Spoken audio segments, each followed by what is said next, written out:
Demak, eng yaxshi o'yinchi Jamshid Umarov. O'z nihoyasiga Va keyingi bosqichga chiqdi. va unda Nazarovlar jamoasi 1-0 hisobida g'alaba qozondi. Uchrashuvning eng yaxshi futbolchisi 17-raqamda Mana shunisi kerak emas. Kerak emas. Ertaga to'xtatib qo'yishligi mumkin. Jamshid Umarov chidasha olmayapti. Yutqiziq va Mana shunisi kerak emas. Hozir o'zi Dilshod Nazarovda ayb bo'ldi menimcha.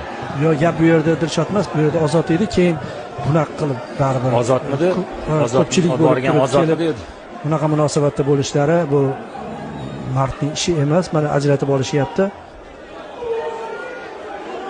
Yaxshi emas, yaxshi emas. Nima qilib bordi u yoqqa?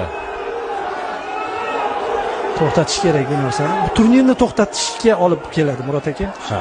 Yo, o'zi o'yin tugadi. Nima qilasan borib? Mayli, yakunlaylik. Ha, yakunlaymiz 1-0. Yana davom etyapti, qarang. Yana davom etyapti. Ha, to'g'ri qilishyapti hozir. Olib chiqib tashlashyapti. Olib tashlab shunaqa qilish kerak. Aks holda tugamaydi bu janjal. Ha.